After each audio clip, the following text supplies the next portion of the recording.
Vyombo vya habari vya Irani vinamnukuu mkuu wa shirika la tiba uchunguzi nchini humo Abbas Masjid Iran vikiripoti kuwa zaidi ya watu 3,000 wameuawa nchini humo tangu mzozo huo uanze tarehe 28 Februari.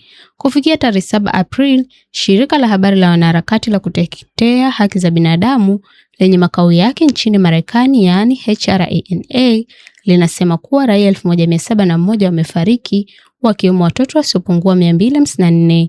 HRANA pia inaripoti kuuawa kwa wanajeshi 1221 wameuawa na vifo vingine 714 ambavyo havikuwekwa bayana tangu mzozo huo uanze.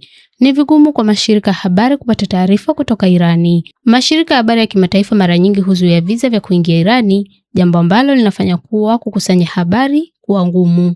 Mtandao wa internet pia umepotea kwa muda mrefu, yaani siku yake 41 sasa, kulingana na tovuti ya ufuatiliaji wa mtandao wa NetBlocks.